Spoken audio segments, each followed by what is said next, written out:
be back out, and hopefully the things that we talk about will be beneficial to you. We've already had a good period of singing and prayer, and then remembering our Lord's death, and so it's already been good. And so hopefully this will continue to be that way, the things that we have to say. Thank you for being here. You know, this time of year, we're about to get to the time of year where spring is right around the corner, right? And at that time, many people do what we call spring cleaning. You know, we'll start going through the house. We'll clean out places that we don't usually get to, places that aren't usually seen in normal day-to-day living. We'll get in the cracks and corners, and we'll spring clean. We'll get everything in proper condition. And we'll maybe throw away some things that we don't need anymore. We'll clean out. And so I was thinking about editing and self-editing. You know, that's what Paul talked about in 2 Corinthians 13 and verse 5. He said, examine yourselves whether you be in the faith. Prove your own selves. Know ye not your own selves how that Jesus Christ is in you, except you be reprobates? All right, so Paul is saying there's some self-examination that needs to happen every once in a while. You know, so we clean our houses sometimes in the spring. We should probably need to be cleaning more often than that, but that's when we really take a deep, thorough clean. But in our lives, we need to take some time to self-edit, to clean. If there's garbage that's gotten in my life, I need to get rid of that. I need to do some editing. And that's something that we need to be doing constantly, not just one time a year. And so I was thinking about that, and I think we can spend some time this evening talking about self-editing, because that's what a Christian's life has to be. We're continuously, constantly editing things.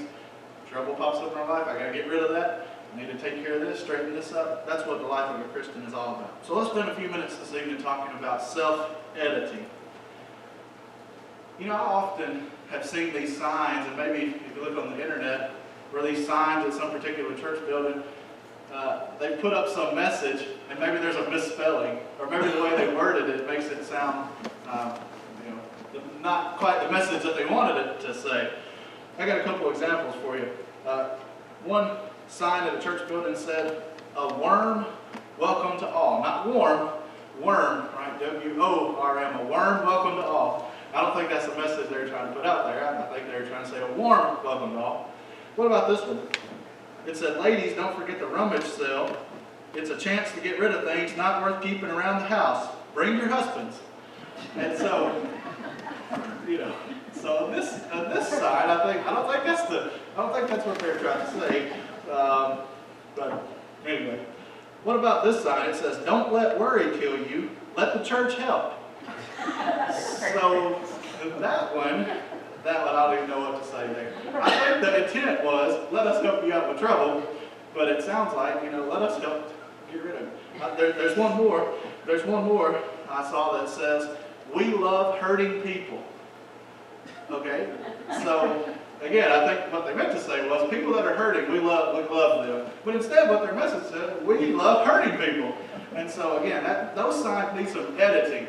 I saw one more sign, I'll just share it with you, that said, "Proofreader wanted." All right, they need somebody to check their sign before they put it up. A pet peeve of mine is misspelled words. So I've always told Kristen, if I send her a text message and the words are all misspelled, she'll know that I'm in bad trouble. I've been kidnapped or something. That's a pet peeve of mine. So those things are sort of funny that we see. Those need to be edited. Somebody needs to take a look at that, because there's some spellings that are wrong. The message isn't quite what you want it to be. But oftentimes we need to edit our own lives. As I said, constant correction. We got to be looking at our spiritual rubbish and then clear it out, get it out of our lives, so that we can remain pure and holy. And so let's talk about self-editing. The first thing, I think, the area which we need to probably take a look at of self-editing is with our language. With our language, we need to do some self-editing. In Colossians 3, verse 8, Paul said, "But now ye also put off all these, anger, wrath, malice, blasphemy, filthy communication out of your mouth." Well, the majority of the people in the world have filthy communication, right? I mean, I think I've mentioned to you before that people that you work with, people you come in contact with, it's like they can't form a sentence without throwing in some choice words.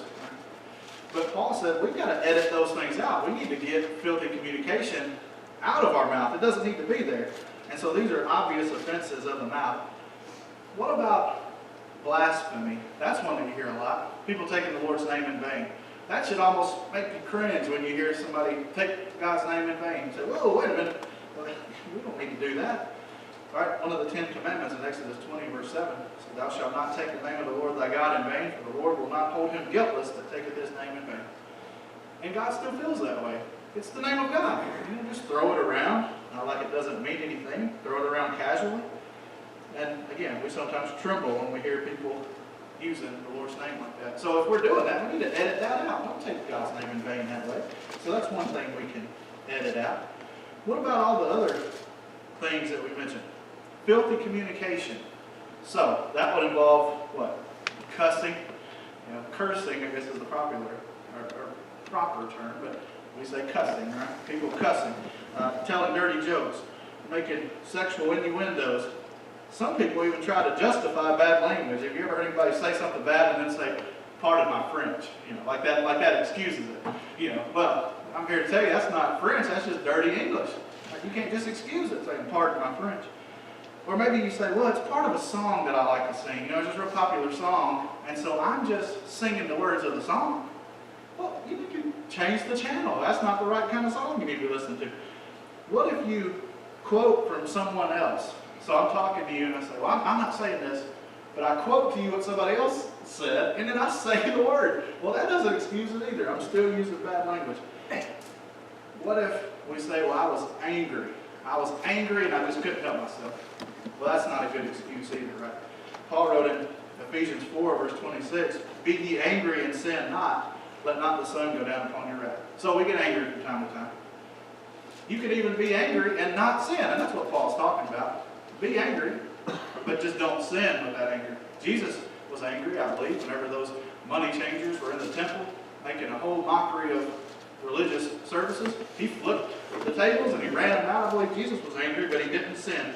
And so that's not an excuse either.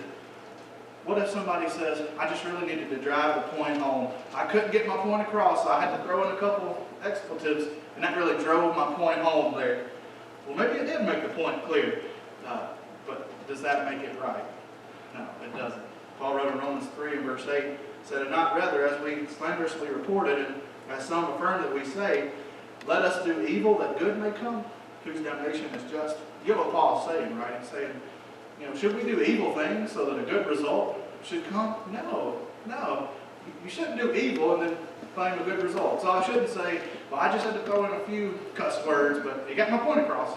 Get my point across is good, but I can't do evil in order to accomplish that. So we're talking about editing our language, right? And so I think we need to get rid of filthy communication. The majority of the world speak that way, but we don't need to be speaking that way. There's a verse that we mentioned. So we talk about blasphemy, filthy communication. What about anger, wrath, and malice? What about those things? Again, Paul's saying, put those off. Edit those out of your life if you're doing that. So, anger, wrath, malice. They all have similar definitions. I want to focus on malice and being malicious. When you're malicious, that's something that is spoken for the specific purpose of doing damage to someone else's character. That's what malicious speech is. Now, I'm going to say some things, I'm going to get them, and I'm going to say these things in order to damage their character. What Paul's saying is put that off. We don't need to do that. I mean, put those things out of your life. A similar list in Ephesians 4, verse 31, Paul said, "Let all bitterness and wrath and anger and clamor and evil speaking be put away from you with all malice." These may hit close to home. And if they do, I mean, we're not trying to make us feel bad. We're just trying to say we need to edit these things out. We need to edit these things out. What about someone gossiping to you? What about someone speaking harmful words to others or about others to you? Someone's gossiping to you and they're using your ear as a garbage can. They're just filling it up with all kinds of garbage. If we listen to it and enjoy it, then we're just as guilty as the one that's speaking it. So we don't need to do that. Don't take in that gossiping. That's another thing we need to edit out. Even if it's true. Now I know there's some people who say, "Well, this is true, so I'm good." Well, that doesn't make it okay either. We need to be much more godly in the way we use our language. I'm afraid sometimes we are. But we got to continue to work on that. Remember, we said this self-editing. We're not perfect. So we got work to do. We never get to a point where we say, "I'm all edited, I'm totally perfect." No, I continue to work on that. And these are just hopefully tips to help us continue to get better. In Proverbs 11, verse 13, it says, a talebearer revealeth secrets, but he that is of a faithful spirit concealeth the matter. Even if the thing is true, if you're a faithful person and a friend comes to you to tell you things, even if it's true, you don't go run and tell it to somebody else. You can keep that thing between you. A faithful spirit concealeth the matter. They don't go and reveal secrets. What about Proverbs 16 and verse 28? It says, a froward man soweth strife, and a whisperer separateth chief friends. See what gossip can do? It can separate even the closest of friends. If you go and you gossip and tell things that ought not to be told. What about lying? What about lying? There's some studies that talk about how often the average person lies. It's outstanding, the number of times that people lie. It's unbelievable. Because people just feel like they have to do it in order to get their purpose accomplished or something. I'm not sure. But Paul wrote in Ephesians 4:25, he said, wherefore put away lying, speak every man truth with his neighbor, for we are members one of another. Especially a person that's a Christian, we ought not to be lying. So you tell somebody a lie, you're known for being a liar. And then you tell somebody about the truth of the gospel, why would they believe you? I mean, your character is showing that you're telling lies all the time. But if somebody knows, hey, they tell the truth, I mean, they're honest. Then when you start telling them about the Bible, well, they're going to know, hey, you're an honest person. You're trying to tell the truth. Those things mean a lot. We need to put away lying. Remember in Revelation 21 and verse 8, it says, the fearful, unbelieving, abominable, murderers, and whoremongers, and sorcerers, and idolaters. That's a pretty rough list there. But notice it says, and all liars shall have their part in the lake which burneth with fire and brimstone, which is the second death. All liars are going to have their part in eternal punishment. And so we've got to put away that from our language. Okay. One more aspect, I think, of our language we need to work on is maybe our prayer language. You know what Jesus said in Matthew 6? He said, when thou prayest, thou shalt not be as the hypocrites are, for they love to pray standing in the synagogues and in the corners of the streets, that they may be seen of men. Verily I say unto you, they have their reward. But thou, when thou prayest, enter into thy closet, and when thou hast shut thy door, pray to thy Father which is in secret, and thy Father which seeth in secret shall reward thee openly. But when ye pray, use not vain repetitions as the heathen do, for they think that they shall be heard for their much speaking. I think we get caught up in that sometimes. You know, sometimes we hear maybe a brother lead prayer and he has a phrase or a statement in his prayer and it sounds good, so we adopt it and we start using it. And that's okay so long as we're really meaning it. Notice Jesus said, don't use vain repetitions. That's what the heathen do. You know, they're just saying things over and over to sound good and sound really religious. It's okay with using phrases that others use, but we need to say it honestly and sincerely. One example that comes to my mind is guide, guard, and direct us. That is a really good phrase. We say that with meaning. There's nothing wrong with that. But I'm afraid that sometimes that's just what we say at the end. We'll just kind of get to the end and guide, guard, and direct us. And so hopefully we're not doing that, but that could be a vague repetition. Now, so you say, well, do I have to, every time I pray, do I have to say something different? I mean, I can't repeat anything, so I'm going to have to come up with new material every time I pray. Is that what we're talking about? No, that's not the case. Remember Jesus in Matthew 26 and verse 44 says he left them and went away again and prayed the third time. Notice, saying the same words. So Jesus prayed 3 times and he said the same words. But those weren't just vain repetitions. He was meaning what he was saying. He genuinely was asking it sincerely. And so you can use the same words. And I think we ought to. There are some good things that we pray for. We ought to pray for every time that we pray to God. But we just don't need to be like the heathens that Jesus, and the hypocrites, that were just using vain repetition. Maybe we need to edit that out. Lastly, I'd say in our prayer language, we need to be careful to not be selfish. Be praying for things against God's will. James 4 verse 3 said, ye ask and receive not because ye ask amiss, that ye may consume it upon your lust. So you need to be asking for things, but we need to be praying according to God's will. And so if our language of prayer is praying against God's will, we need to edit that out. We need to get better at that. We're asking for things that are just selfish. You know, we view God as like a big Santa Claus just throwing out gifts, whatever we ask. You know, I need this, I need that. He's just making our our wishes come true, whatever we want. You know, I need a brand new car. I need a year-long membership to the golf club for free. That's not how God operates. We need to ask things according to His will. And if we do that, then He will hear and answer our prayer. But if we ask amiss, that we consume it on our lust, we're not going to receive it. Notice it says, ye ask and receive none. And so we need to do some self-editing, I think, in our language. These are important things. We need to self-edit as far as our language goes. Well, the second thing I'd say is we need to self-edit in our leisure time, our free time. You know, even the Lord took breaks to get away from the crowd. He took time to recover and recuperate. So there's nothing wrong with taking leisure time. I mean, I think that's a nice part of life that we have available to us. We can have some free and leisure time. The problem, though, is that sometimes we use our leisure time doing things that are not good. For example, maybe we watch movies that contain evil things. And evil things, as you know, are what put Christ on the cross. And so that's not very consistent, right? So we don't need to watch things that are evil. Maybe we listen to music that is filthy. And you know, I'll tell you, I'm sad to say, but there are some songs that I listened to when I was in high school that I ought not have been listening to, and those lyrics are burned in my mind. I can't forget about them. I'll still remember them. And so you don't realize the damage that you're doing when you're putting those things in front of you, listening to those things. They're being imprinted in your mind, and you have to work really hard to get that stuff out. And so the easiest thing to do is not expose yourself to it on the front end.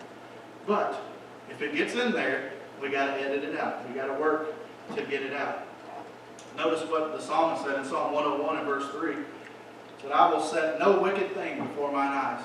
That might be a good statement to print off and put on your TV. I will set nothing wicked before my eyes.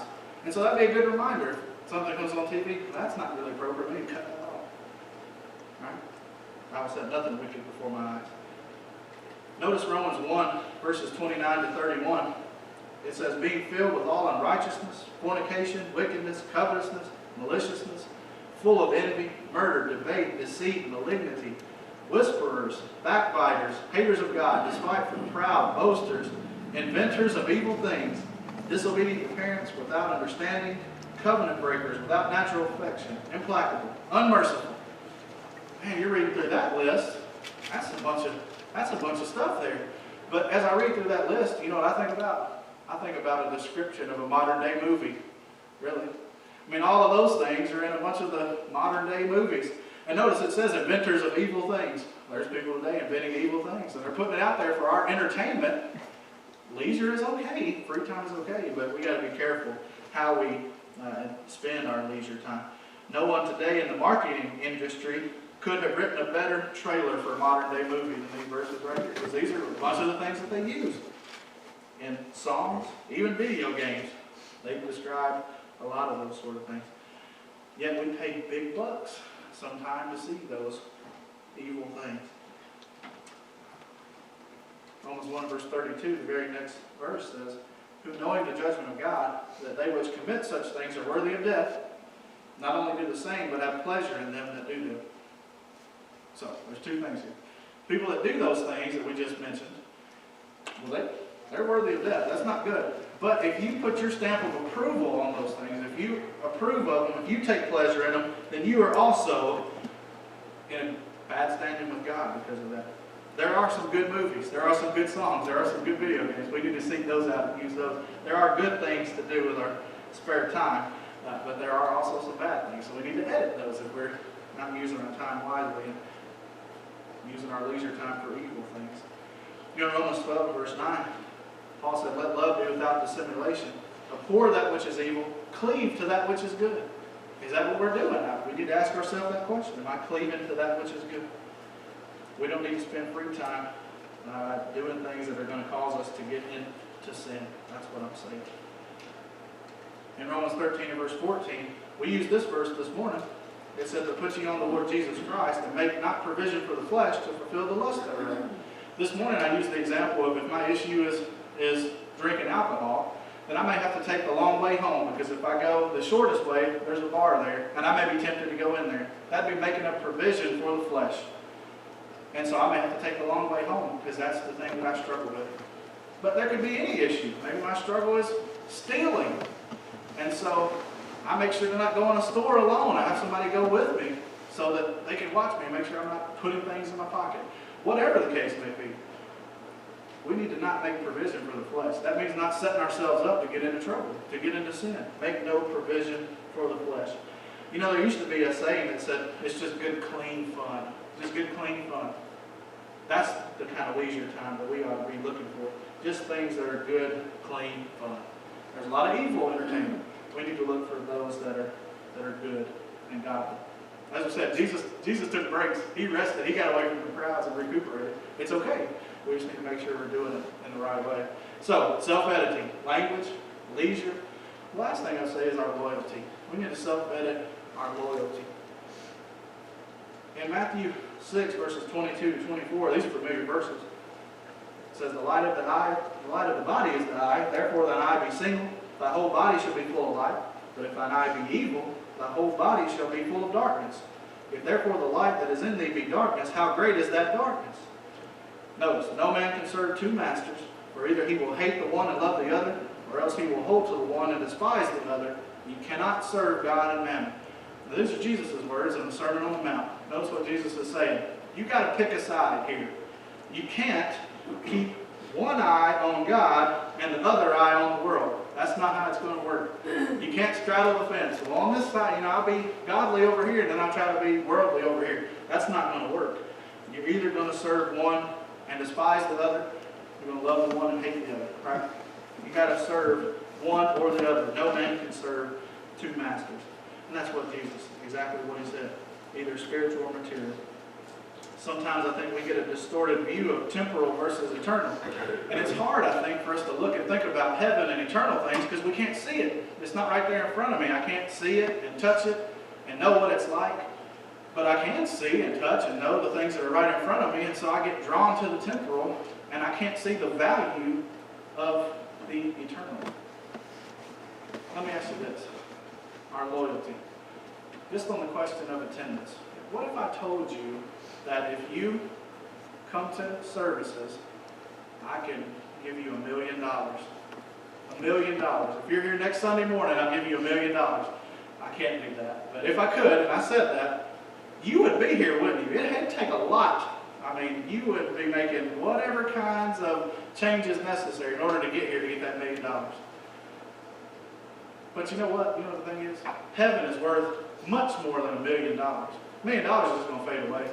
You can blow through $1 million. You can buy whatever your heart desires, and then it'll be gone. Heaven is worth it all. And a lot of times we don't make the choice to see the value of that because we can't see it. It's not right here in front of us. A lot of times we don't make the choice to do the right thing because, well, this seems so fun, and this is pleasurable, and it's instant gratification. And I've got to put that off to look for something that we can't see yet and can't even imagine fully, like heaven. I think we get caught up in the temporal and not focused on the eternal. And so we need to work on our loyalty. We need to make sure that we're on God's side, doing things the way He wants us to do them. In Colossians 3 and verse 5, notice that Paul said, "Mortify therefore your members which are upon the earth, fornication, uncleanness, inordinate affection, evil concupiscence, and covetousness, which is idolatry." Paul said, you got to mortify some things. Mortify means put to death. I mean, if there's some things going on, I've got to kill that hobby or habit out of my life. I've got to get that out of there. I've got to edit it out. You know, sometimes even wholesome or good things can take up too much of our time and take our focus off God. Even good things can. And so we all have these things that take up our time. Even too much of a good thing isn't good. We show zeal for a lot of things, but not for the cause of Christ.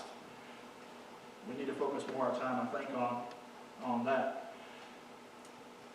We've got to do some editing. In Matthew 10, verses 37 and 39, notice Jesus said, "He that loveth father or mother more than me is not worthy of me. He that loveth son or daughter more than me is not worthy of me. And he that taketh not his cross and followeth after me is not worthy of me. He that findeth his life shall lose it, and he that loseth his life for my sake shall find it." Those are tough words of Jesus right there. Very tough words. What's the most important thing? What's got to be Him? Father, mother. You love your father and mother. Jesus has to be more important than that. What about son or daughter? Well, you love your family. Jesus has to be more important than that. What about just, I don't want to have to take on the burden of my cross? And he basically said, well, you're not worthy of me then. That's a major undertaking. And so we've got to do a lot of editing, get all the stuff that's holding us back and focus on doing the right thing for him. Joshua 24, verses 14 and 15. I know these are very familiar verses. Notice what Joshua said. Now therefore fear the Lord, and serve him in sincerity and in truth. And put away the gods which your fathers served on the other side of the flood and in Egypt, and serve ye the Lord. Notice verse 15. And if it seem evil unto you to serve the Lord, choose you this day whom you will serve, whether the gods which your fathers served that were on the other side of the flood, or the gods of the Amorites in whose land ye dwell. But as for me and my house, we will serve the Lord. Notice what Joshua said. Hey, some people, could you imagine if it seemed evil unto you to serve the Lord? Could you even imagine that? But some people think, well, it's an evil thing to serve God. That's just a terrible thing, terrible waste of time to serve God. But Joshua said, if it seems evil to you to serve the Lord, you need to choose who you're going to serve, because there's only two options. You either serve God, you do what he wants you to do, or you're going to serve the God of this world. You're going to serve the devil, ultimately. That's what you're serving. And of course he makes that famous statement, as for me and my house, we will serve the Lord. There's a whole lot to be said about that. As for me and my house, we're going to serve the Lord. So that means my language, that's got to be edited to line up with what God wants me to do, because I'm going to serve him. My leisure time, I like to have leisure time. My leisure time is going to line up with godliness because I'm going to serve him. My loyalty is going to line up with God because I'm going to serve him. There's a whole lot that can be said there.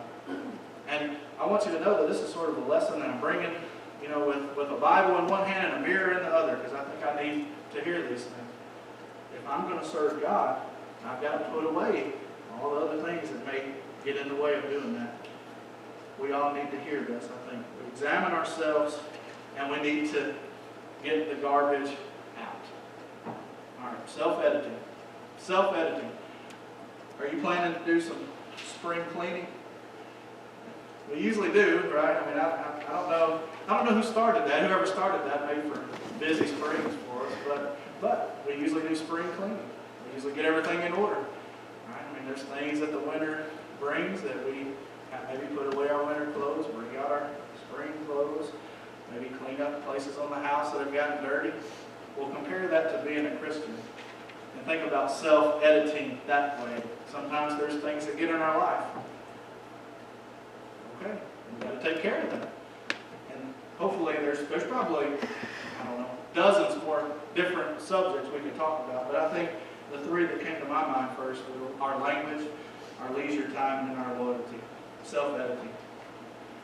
You need to do some editing. I need to do some editing. And so I think that's why I wanted to talk to you about that today. We've got work to do. Have you become a Christian? Well, that's the first thing you need to do. If your life isn't lined up the way God wants it to, if you haven't become a Christian, you got some editing to do. You need to become a Christian. You need to be a child of his. You do that by obeying the plan of salvation that we recite so often. Here to believe, repent, confess, and be baptized. If you've done that, you probably still got some editing to do. We oftentimes let things in our life, we slip up, we do things wrong. We got to continue editing. You think you're in that situation, you need to confess public sin of some kind. If you need to do that, or if you feel like you need the prayers of the church, this is a good opportunity to make those things known. We'd be willing to help you any way we can. We pray that you come forward if you have a need while we're standing.